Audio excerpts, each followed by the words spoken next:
Welcome to Chapter 2 of University Physics, or Physics with Calculus for Aquinas. In this lecture, we'll be going over the OpenStax textbook, University Physics Volume 1, Chapter 2, Vectors.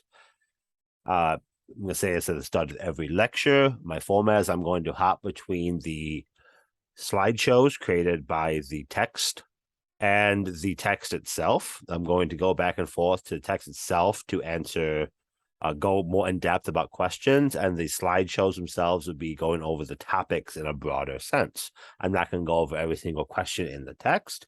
I'm going to go over, again, selected questions to give you understanding of how you're supposed to think about solving these problems. With that, let's begin.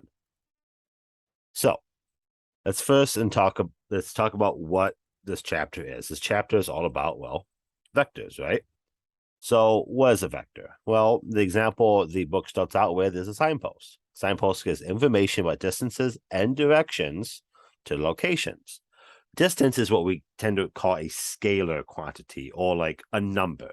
You know how far away something is, but you don't necessarily know a direction, right? If you add a direction, say north, south, east, west, something like that, then your scalar quantity becomes what's known as a vector quantity, giving you how far away and where you're going. So the numbers on a signpost are the displacement, or the scalar, and the direction plus the numbers give you the vector. In math, we tend to draw vectors as arrows pointing in a direction, and then the length of the arrow is the magnitude of how long it is. The larger the distance, the longer the arrow, and the direction is, well, the direction of it, right? You have a tail and a head, terminal point, etc. And we denote this in mathematical terms by naming the vector, A, B, C, D, whatever it's called, and putting a little arrow on top of it. If you see here, the vector D here, that D is bolded, which is common, but you don't really draw that in your homework, right? So you're going to see, you're probably going to do in your homework a little arrow above a letter to indicate that represents a vector quantity. Again, in textbooks, they commonly boldface them, but you don't really bold things in your homework, you know. So what is the point of all this stuff? Well, this vector is the story of where you start and where you end. As shown in this example here, there are many different ways to get from point A to point B. The vector is going to be the straight line between them. All three of those routes or rational ways to get there, they're all by definition going to take longer than your direct A to B. As the crow flies is a phrase you may have heard before for direction. That's what the vector is. So we have a displacement here. This is a displacement of 12 centimeters, and that can, for example, be used to, in a map, we go back to the book here. We can scroll right here. It's talking about using vectors on a map to distinguish locations. And notice here, Jacksonville to Daytona is a certain length, and Tallahassee to Gainesville is a longer length, right? So the longer length, the larger vector, etc. I imagine most of us, since we've been in calc class already, know how vectors work. This is probably a bit of a refresher, but still important to know, and also how to apply it to the class that we're talking about. So there's relationships between vectors. Again, the book is generous in that it's given you both the bolded letter for vector and the arrow on top, which is probably the more common way of seeing it. So we have two separate vectors here, vector A and vector B, and the different ways they can be organized. So you can have them be parallel, as in example A on the right there, anti-parallel, which is 180 degrees from each other. And then you could also make them anti-parallel and negative, such as pointing at each other, or they could be equal. Again, notice the difference between equal and parallel, A and B, sorry, A and D there on the right. Parallel means the same direction, equal means the same size and the same direction, versus something like C, anti-parallel, opposite direction, same size, or B, anti-parallel, but different letters, meaning opposite direction and different size, right? These are all various ways that you can mix and match all the angles. And of course, orthogonal, which would be right angles to each other, and then basically everything in between that. So you can go parallel all the way up to orthogonal, 0 to 90, then 90 to 180. Vectors relate to each other a lot. And then when you start, as we're getting to a bit here, we go into the math of vectors. These are super useful because you can very accurately describe what you're looking at, what you're talking about with vector addition, vector mathematics, dot and cross products, all that jazz. You probably remember that from calculus whenever you took it last. And apply those to real world conversations in a way that you can get results that you can use, right? That's the physics side of this whole conversation. So here we have another example. Again, this is a question, I think, from the book, but I'm not going over this question because I chose different ones to go more in depth with. So you have displacement vectors for a fishing trip, where you went, and then the reason I wanted to stop here is to explain a bit more of the nomenclature. As we look here, let's take a look at example A, right? You have dot A, you have point A, which is down by the camp, point B, which is by the lake, and point C, which is someplace in between the two.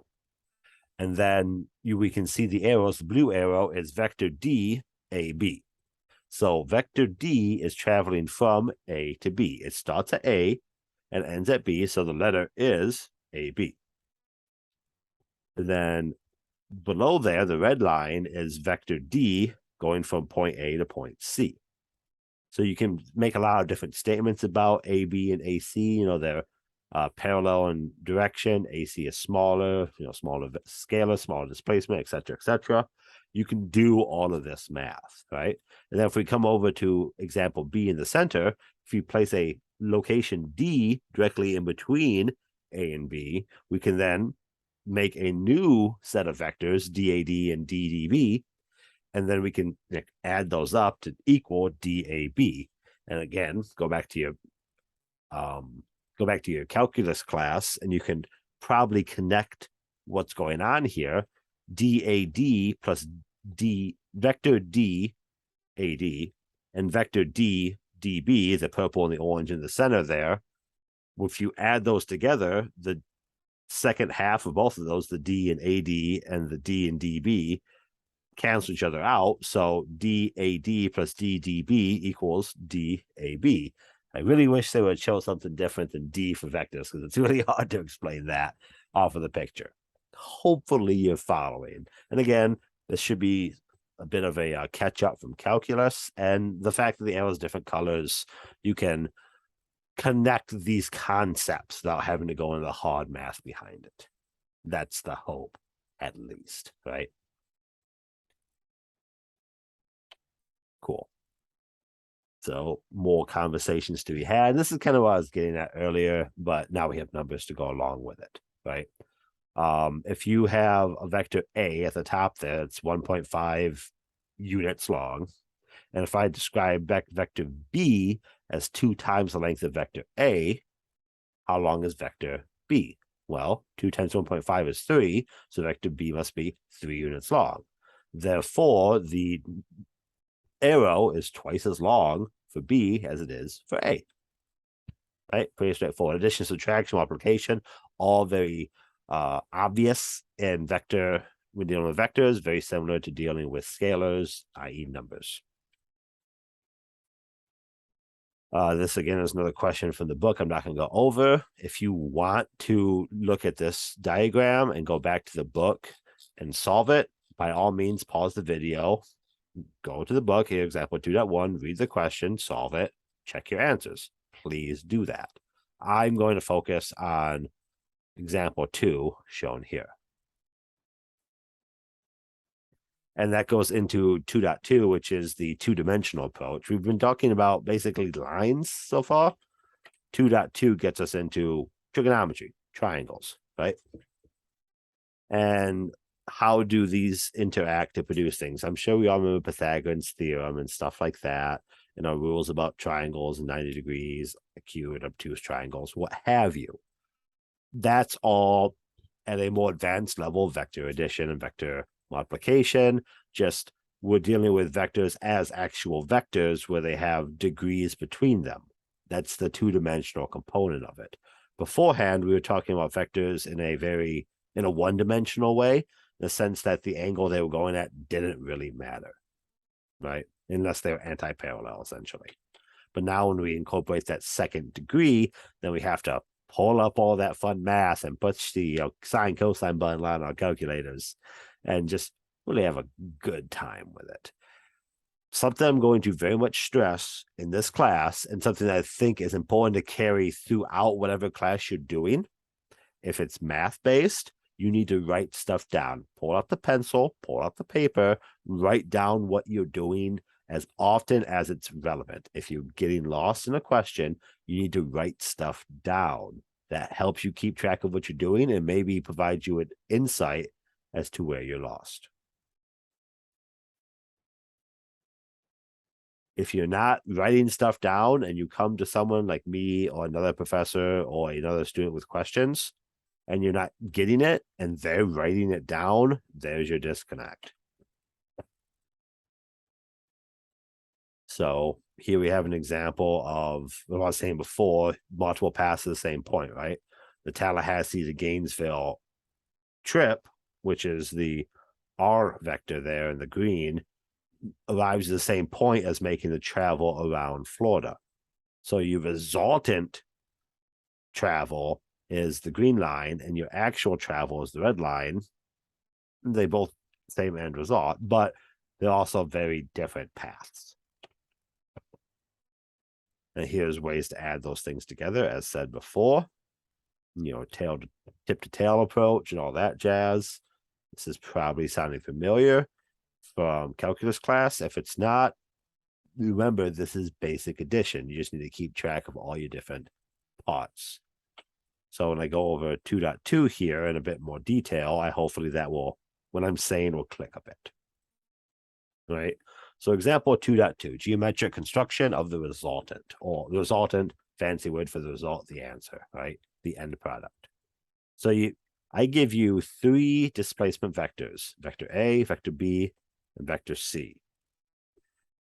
These are from figure 2.13, which I think is, this one right here, right? So vector A is 10 magnitude, 10 units of whatever, at a certain alpha of 35. So this right here, the left side is vector A. That's exactly what it looks like. Those are the dimensions that you care about. Notice the 35 degrees is off from the x positive axis. So remember your quadrants 1, 2, 3, and 4 going counterclockwise around the Cartesian coordinate system. Vector A is in coordinate quadrant 1, so therefore alpha, the angle, is positive. And then vector B is going, what would that be? South, southwest, right? At 110 degrees off of positive x-axis, or off of east, if you want to use a direction, and it's a distance of 7. Vector C, named so again for the scalar product, C equals A, and gamma, the angle off of the x-axis, positive x, is 30 degrees. So we have these three angles. I'm going to say it a whole bunch throughout this class. If you get a question that is written this way, without any pictures, let's say this picture down here isn't shown to you, you should draw these to the best of your ability. That's going to be helpful, right? So given these three vectors, can you figure out and then draw the resultant products of A plus B, A minus B, and A minus 3B plus C? That's a lot, right? It sounds a lot, but if we use some simple trigonometry and some simple algebra, we find these are pretty easy to solve. So as a strategy, it basically says what I said, draw it out, take your time, right? So for parts A and B, what we want to do is we want to attach the vectors and find the resultant, find what's going on between them. So what do I mean by attach? Well, notice we have a dot at the end of A and a dot at the end of B. Attach them, right? If we go back to the previous stuff up here, and we were adding Where is it? Here we go. Your various commutative and associative properties. Adding vectors is very similar to adding anything else. In these examples, tip to tail and stuff like that. So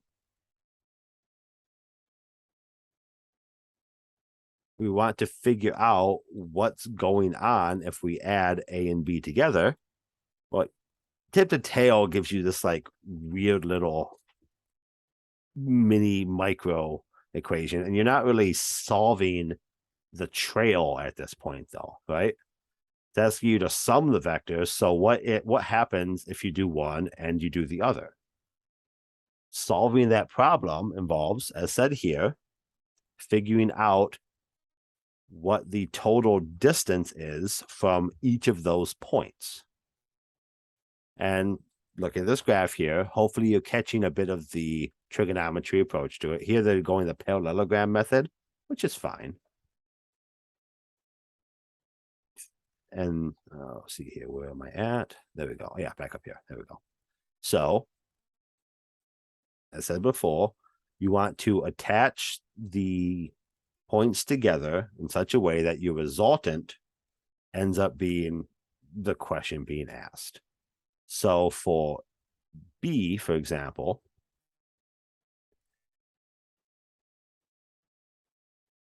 so I got a bit lost. Oh, okay, there we go. So for B, that's actually what's, okay. That's what's going on here, solving for B. That's why they're opposites. It is asking you to find this blue line here, which is the connection of the two. So the positive is that red line in the center dictated by, it's doing parallel. All right. I didn't quite catch what it was doing initially. It's purely doing parallelogram for A and B. Interesting. Okay. So for A, it did do tip to tail method, which is run it up here for A, and then B, start B at B and run down that dotted line. You could have did a simple Pythagorean theorem to solve, but it did both. Cool. Okay. I got off track there. That's not good of me. I should be better at this stuff. Okay. So it's choosing parallelogram rule to give us, no, I don't want to do that. All right, let's back up 5 seconds here. Okay, cool. Solving question A of A plus vector A plus V, classically, you would do tip to tail method, as I was saying earlier,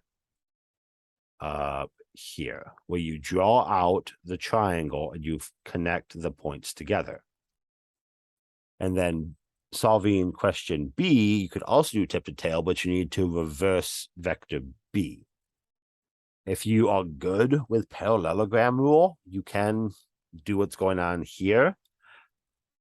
I've never really liked parallelogram rule for these things. I prefer just to do it a bit longer, but I suppose that's fine as well. So let's talk about C. C is the interesting one to me. So what's going on with C is it is drawing not a triangle, but a polygon, essentially, right? So what's happening here is it's starting to remind us S, question C, vector S, is A minus 3B plus C. Notice minus 3B, so we're going to flip B. Instead of being 110, beta being negative 110, you flip that over, so it'd be positive 80, no, positive 70, there we go. Positive 70, and negative in B, instead of being to the southwest, to be to the northeast, which is what's shown here at the bottom. So they flipped it over to be that 70 degrees up. They drew 21 degrees out, and then they did tip to tail to start A, and you can calculate the difference, because if you know 70 degrees from the positive x-axis, then you know it's 110 degrees from the negative, and you can then add up those equations, negative 110, so 110, 35, 145, that's where you get that equation there.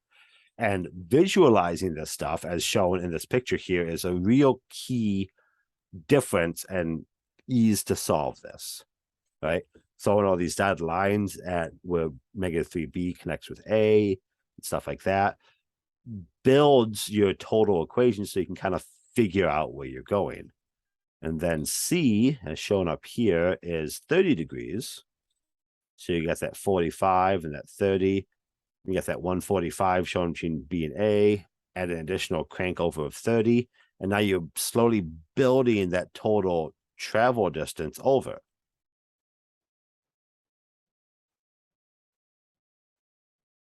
See, it's using a protractor here, which is an interesting solution to find out the answer to the question. Sorry about that sound. Someone's making a lot of noise on my highway.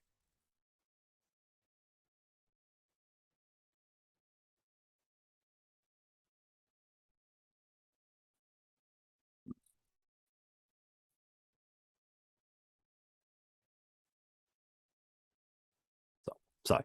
Anyways,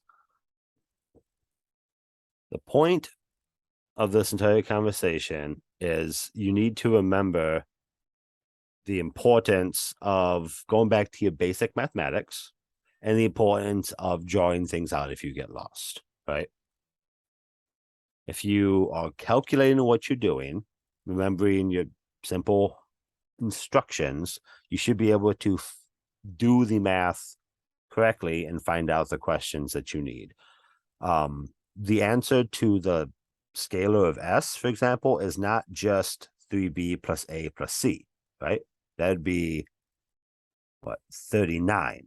But since we're dealing with scalar products here, we're having to consider the hypotenuse is not the same as the opposite plus the adjacent, right?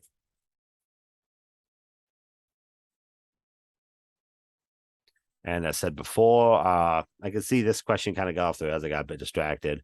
If you're having issues with this, always remember you can shoot me a text, you can shoot me an email, comment on the video, or if you want, I provide the solutions manuals and stuff like that. Go in depth with this stuff. Go back to your old textbook, stuff like that.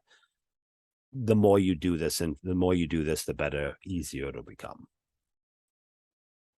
Cool. So let's get into the calculus side of this conversation. What we just did there was pretty straight and narrow trigonometry. The calculus side is when we include the x hats and the y hats and the I hats and the j hats, the k hats, or those things to distinguish direction on top of the vector. That's what's going on here. So if we look at everything that's happening, we have a standard Cartesian coordinate system, an x on the horizontal and a y on the vertical. We also call the x, again, remember this from calculus, we call the x direction, anything going in the x direction, I hat, referring to its strictly x component. And then everything in the y direction, we call that, I always call it j hat. I don't know what you grew up knowing it as, but it looks like the little j has a hat on it, looks like the I has a little hat on it, right? J hat being anything strictly in the y direction. So any angle described can be described in purely x and y coordinates, and then those come together to form your total vector. Here, a in the x plus a in the y equals a vector, right? And then, negatives and what have you. So d in the x direction, vector d in the x direction is -4 I hat. So it's I hat, meaning it's an x direction component. 4 is the magnitude or the length of the vector, and negative says if it's to the positive and negative side of which direction it's going, positive being essentially to the right for a classic Cartesian coordinate system, negative essentially being to the left or to the east and west, wherever the phrasing the question is asking.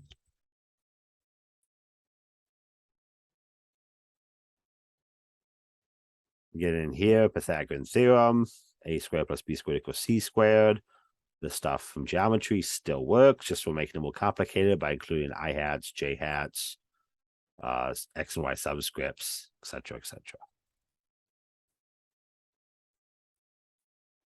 As said before, scalars can be positive and negative. That's part of the point of it. The positive and negative of a scalar describes the direction in which it is going through. And your quadrants 1, 2, 3, and 4 should sound familiar to you. So something that is somewhat important, especially to you bio majors, is realizing that a Cartesian coordinate system is not the best way to always describe what's going on. So you need to sometimes change over to a different coordinate system depending on the particulars of whatever you're trying to solve. The book here goes a bit into polar coordinates, as well, there's also spherical coordinates, but we're not going to deal with that at this moment. A polar coordinate is the same information, but you write it, instead of just a direction and a scalar, you write it in terms of sines and cosines and the radius of whatever the pole that you're dealing with is. So any x directional, any x or y components of a vector are written as r cosine, I want to say it's theta, and r sine, again, I want to say it's theta. Let me double check that real quick. And again, if you got any questions in this, feel free to check with me. I posted a few, there's plenty of good videos on this exact book that may be of use to you. Just double checking right here. There we go, polar coordinates. It doesn't even say with the Greek symbols. I'm pretty sure that's a theta. Is that a theta? Correct me if I'm wrong. So that's what I'll say for YouTube, right? Comment down below your thoughts. Yeah, why not? It's just an equation. At the end of the day, we're talking about an equation for polar coordinate systems. So whatever you had, whatever your x or y's are, can be converted into r cosine and r sine. There you go. As it says here, point P and x and y in rectangular or Cartesian coordinate system, and described the equivalency of r and theta there with that conversion factor. Cool. Move on. So just going back to that Cartesian coordinate method, three-dimensional space. If you include a z angle, you have to deal with k hat.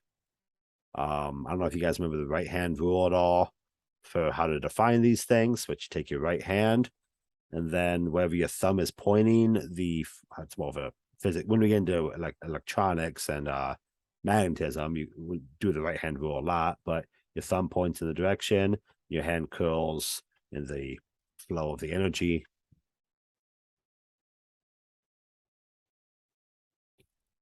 So you got your three-dimensional sum vectors.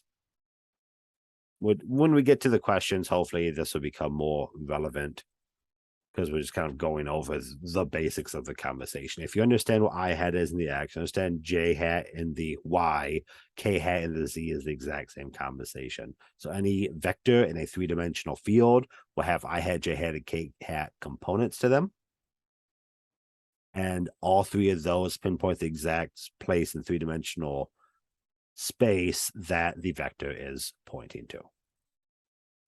Why is this useful? Well, we live in three-dimensional space, right?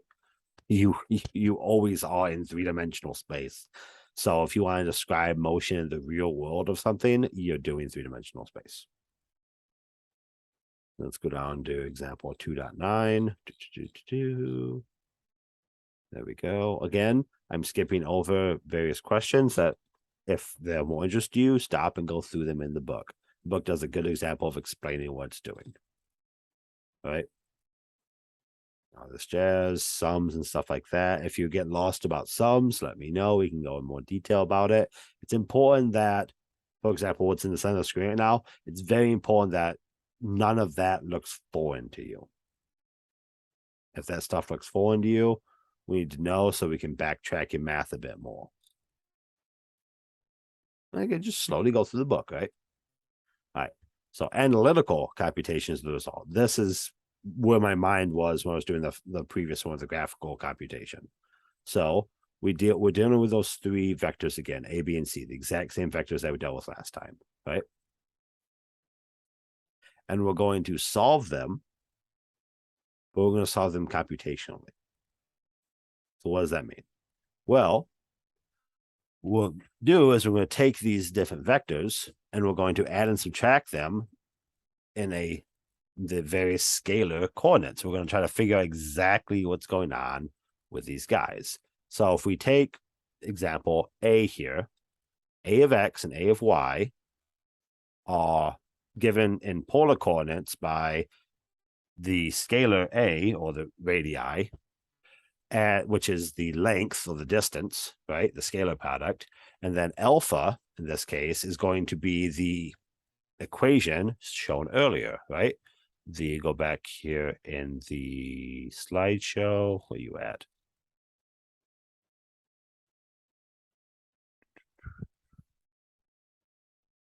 Where'd those equations go? Just when we had them a little bit ago. Oh, here they are. There we go. So the R in this case is your scalar product of whatever we're talking about, whatever angle you're talking about. In the Cartesian is the equivalent to the scalar. And the scalar in the Cartesian is equivalent to the radii in the polar coordinate. And then whatever angle you're talking about from the x-axis, from the I hat in Cartesian, is now your sine and cosines for the x and y equivalent of theta in the polar coordinate system. So if you have a equation of, shown back here, A equals 10 units, in this case, I think it was centimeters, right? And alpha is 35 degrees off of the x-axis. In polar coordinates, you just plug those in to give an x, an I hat of 8.19 centimeters, right here, just 10 times the cosine of 35, and your y hat is 10 times the sine of 35. So these are your breakdown of your simple angle into purely x and purely y, right? And it's giving you that rectangle where the cross section is your original angle and the x and the y are shown, again, as shown. So this left-hand side here is exactly what I'm talking about. You can also plug that in for B and for C. It's pretty simple math, right? Make sure, again, be smarter than your calculator. Make sure that you throw parentheses on things that require parentheses so you can know exactly what you're talking about. And then if we want to, say, add things together, for example, A plus B plus C, you can add the x and the y components of A, B, and C, and that resultant vector is going to be created by those new sizes. No, not that one. That's not what I want. So where's my picture? There we go. So here we have this R here is the combination of A, B, and C being set up through here. So if we take, go back to this picture up here, where are we at? Yeah, this one. So if we take A, B, and C, add them all together, these three here, take A, B, and C, add them all together, we can easily add them in polar coordinates to find out what the total answer looks like. And notice we're still in the positive section because we had two positives and one negative, and the positives are both larger than the negatives. So you're pulling it up. But since that negative is, that B was very south, the resultant answer is a lot closer to the x-axis. Your I hat, your x coordinate, is a lot larger than your y coordinate because there's a large negative component to the y from angle B. Right? So like the head math makes sense of it all as well. At least I hope you're catching it. Sorry if I'm going a bit quick. It's just kind of how it's happening, right? So how did you get that angle? How do we get that this 13.9 and the 13.11? Well, if we know an x and a y, we can make the triangle, right? You have you're going into the SOHCAHTOA territory here, right? Rx is given to us by the math right here, right? Rx is 12.73. Ry is 3.15. You have an opposite. You have a adjacent and opposite. That would be tangent. So then you would find the resultant tangent of those for your 13.9, and then simply Pythagorean theorem, a squared plus b squared equals c squared, square root of the squares of these two numbers here, give you your scalar product of your R. So if we want to subtract A and B to form something, it's the exact same conversation, right? We simply break down the components into their X's and their Y's, do the math, and the resultant triangle opposite and adjacent is formed, which is right here, the center product, and then we can use simple trigonometry to find the answer to the question we're looking for. And the third question was A minus 3B plus C. Same song and dance, right? And what I hope you're gaining from all this is, yeah, in the previous one, they were drawing it with a protractor and all that, and you can definitely do that, and you should draw these out, but understanding how to break down the vector into its X and its Y components, then rebuild it, keeps all of your math at like addition, subtraction, and sine, cosine, tangent, SOHCAHTOA, right? And if you can leave it all in that, you can solve all of these problems wonderfully. You get a lot better answers. And I'm going to throw it back here. Notice the 52.9, the 36.95 there. That is the same thing that they calculated out with the graphical method, right? They tipped-tailed, drew it on essentially line paper here, and measured everything with a protractor, and they got the same numbers as breaking down to its X and Y coordinates, X and Y components, and then rebuilding it. The benefit of, again, the what's the word here? Computational analytical method, right? You're going to run into situations in your more advanced classes, in your classes that pay attention to specific things, again, biology students, for example, where you can't like measure and graph stuff. So you have to be able to know how to do stuff computationally, how to break it down, do its components, etc., etc. There's lots of other questions based on this exact same conversation, and they all revolve around what is the break them down to I hats and J hats, add the things you need to add, and then rebuild the triangles. That's what all of these are. Again, I'm not going over each of these because they're same song and dance over and over again. But please, I highly, highly suggest you go through the book. If you're not getting something, if my explanation, my short and sweet explanation of 2.9 doesn't make sense to you, walk through 2.10. It's a question with cute little puppy dogs in it, right? That's the exact same stuff going on here, breaking down vectors into X and Y components and rebuilding triangles from that. Here, there's Pythagorean theorem right there, right? Dogs playing with 6, 2.16. Let's see what we got. The vector product section. Yes, that's the fun stuff.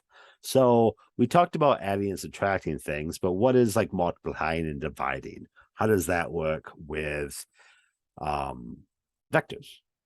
Well, it's similar and it's not. So if you want to do what's known as a scalar product, you want to like multiply two vectors together, there's a specific equation for that as shown here. So the scalar product, or the dot product, of two scalars A and B is defined by the equation, the scalars A and B multiplied by cosine of theta, where theta is the angle between the two vectors in question. So what does that look like? Well, that's what was being shown here. If I build A and I build B, and I can draw them, right? Imagine these are on a Cartesian coordinate system, for example. You know A from the horizontal and you know B from the horizontal. So you can subtract those two to get the difference between A and B. That is the theta for this equation here. And then the scalars simply multiply together.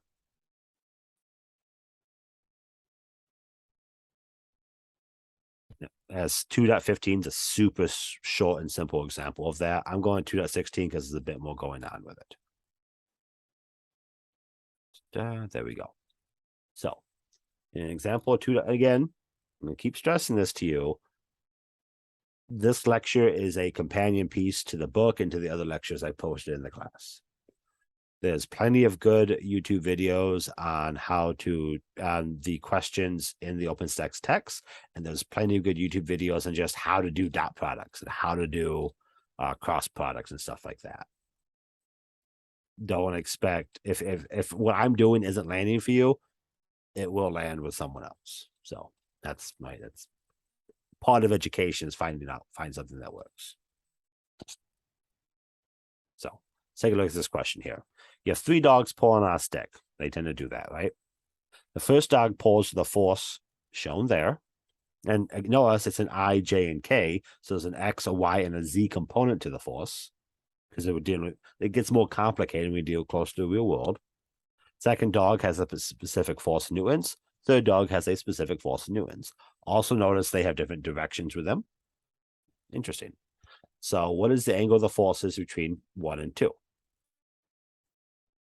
Well, in order to figure that out, we need to there we go. It's useful usually to draw stuff out as shown here. Or if you want one, and then after it is drawn, you can go through the math and figure out exactly what's going on. So we can look at here, we can figure out the magnitude of the forces. Magnitude of the forces is the square root of each individual component squared. Again, that's something you probably remember from your calculus classes, how to determine magnitude. If you don't remember it, there, I just said it to you again. The magnitude is the length of the total, essentially like the length. It's the Pythagorean theorem of the entire conversation. So we can figure out the total magnitude of the strength of the line being made by taking the individual components, and lucky for us, they tell us the individual I hat, J hat, K hat components of force 1 here. And then we take the square root of the squares to land at a 22 point Newton total force. F2, we are again given the forces. Notice there's no J hat in our description given for F2. So J hat is 0. Hence why there is no Y component in that second equation there.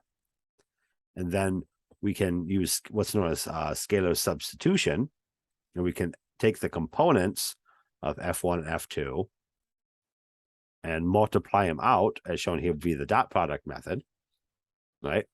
The dot product being this guy here in the center. So the I's times the J's, and this is, you gotta go back like algebra 2 for this, where you like AXI, you multiply that by BXI, by BYJ, by BZK, and you go through that process, right?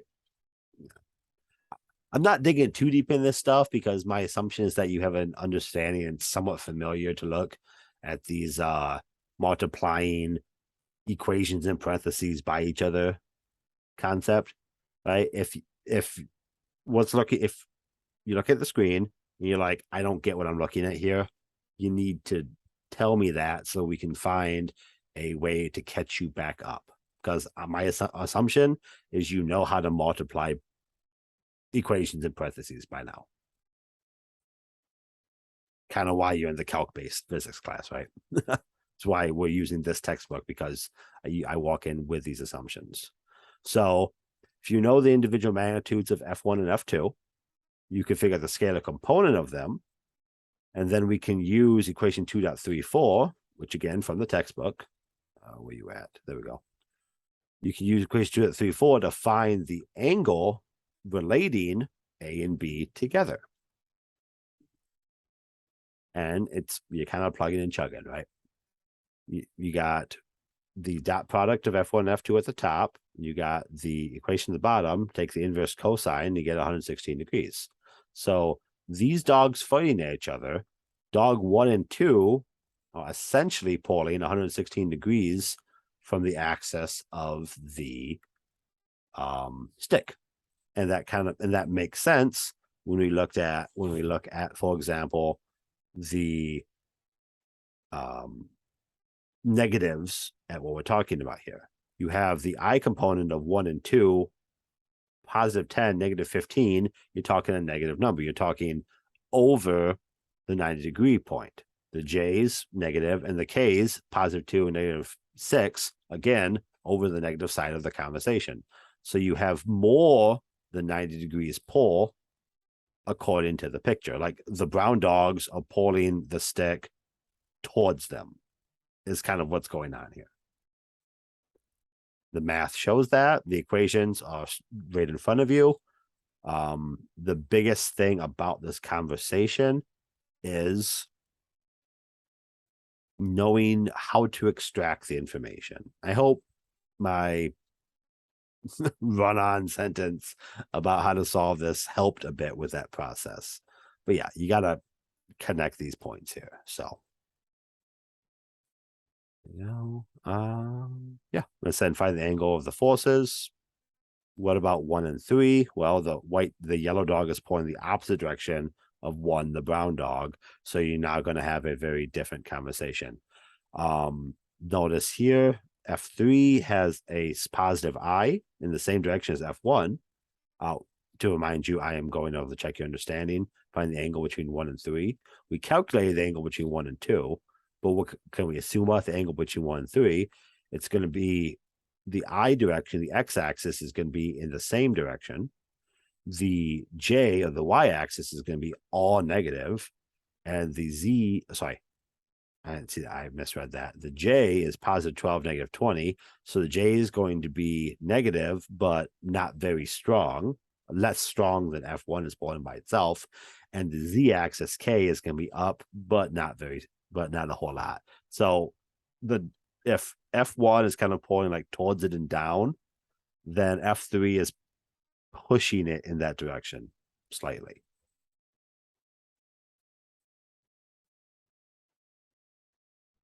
So more of these XY components are important to discuss vector products. Let's see, which one of those do I go over?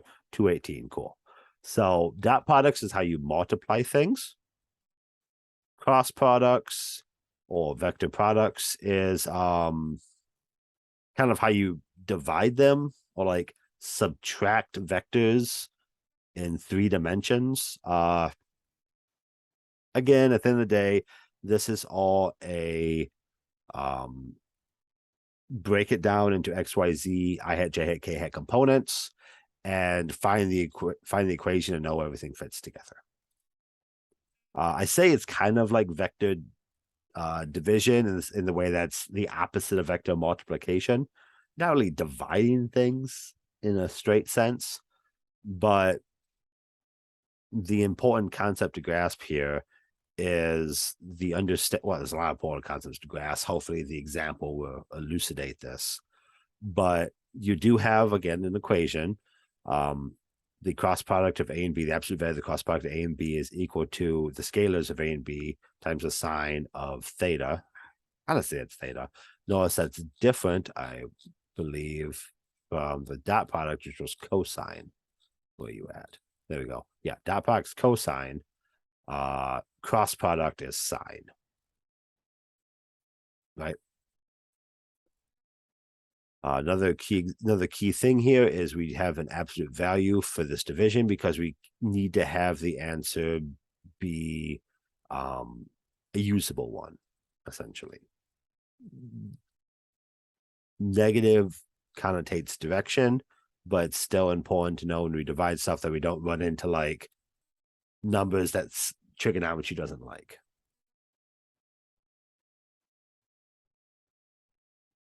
Cool. So let's skip ahead a bit here and go ahead. Again, go through the book. If it's not landing with you, go through the book. Let's talk about 218. Let's talk about the torque. So we've all used a wrench to provide torque and turn a nut before. There's a lot of math that goes into that conversation and know what's going on. So a wrench, of course, provides a mechanical advantage. It's a force multiplier. So we can use our math to understand how that force multiplier is working and how much force to be multiplied by the wrench. So again, you can read the details behind all of this if you want to know more about torque and stuff like that. But torque is the turning power of something, the rotational power of something, and it's defined by a cross product. So let's say we have a rusty nut, it's rust colored, how fun. And we apply 20 newtons of force at a 40-degree angle to the nut with said wrench. And we apply that for a distance of a quarter meter away from the nut. So what we're doing here is we're creating a vector, right? We have a degree and we have a distance. And we're applying a force based on that degree and scalar distance. So given that information, what is the magnitude and direction of the torque being applied to the nut? And what is the magnitude and direction of the torque if the force is at, say, a different angle? So if we change the angle at which we're turning the nut, do we have better or worse force, and what is the difference between those? And we can carry that on to say what angle is best for applying the maximum magnitude. Again, if you've ever dealt with tools before, there's easier and harder ways to deal with it, right? So if you can just do all the math before you do anything, you'll always have the correct answer and do everything perfectly. The solution, of course, should sound familiar. Break down to your components, find your equations that fit, plug it all in, right? As said before, your torque is simply a cross product of your radial vector, in this case your R, and your force vector. So we have a force vector, which is the newtons, right? Force newtons are a unit of force. We have a radial vector, radial, radius, turning. That is going to be your angle that you're talking about. And then a distance, that's going to be a radius. So we can make a force vector out of our newtons and our degree, and we can make a radial vector out of our distance and our degree. The drawing here is kind of what's going on, right? So we can figure out the torque based on these two conversations. Example here, the R and the F is R is our distance, our radius, the quarter meter. F is our force, our newtons, and then the that's a tau. What was I saying that was? The distance, the angle between those for the first example is 40 degrees. So some simple math, you get yourself 3.21 Newton meters. Cool. That's the torque being applied to the board. And then if we increase the angle to 45, we get more torque out of it, simply following the math, right? So what is up? So it looks like the more we increase the angle, the better answer we get. Well, how much more can we increase it? Well, if you remember your sinusoidal graphs, right? Sines have a peak someplace. And that peak essentially is at 1. When sine equals 1, we are at max peak. So the third part of this math equation needs to be 90 degrees. So if we have the wrench at 90 degrees compared to where we have been before, and we apply the force, the torque again, we get a maximum best torque value of 5 Newton meters, right? That's how this all works out. It's very complicated looking until you stop, slow down, and break it down into, okay, I have letters and Greek symbols here. How do these numbers relate to them? Once you do that, this ends up becoming a multiplication question with 3 parts to it. That's not very difficult. You can definitely do that. You can, add significance here and read more into it if you want. But that's the big takeaway I want from all this, right? A lot of these things look super complicated, but the benefit of vector analysis is that you can break things down into more simple conversations and then rebuild up using, 8th, 9th grade level mathematics, your basic trigonometry, sine, cosine, tangent, and your addition, right? So keep all that in mind. I include the text and these slideshows if you want to take a closer look at things. I'm not going to go over all this jazz because I did my couple questions. But yeah. Hopefully that was useful. Remember, Google this stuff. If you're having issues, go through the textbook. The textbook does a pretty decent job. When you're going through the questions, check your answers in the solutions manual at the back. And yeah, I wish you luck.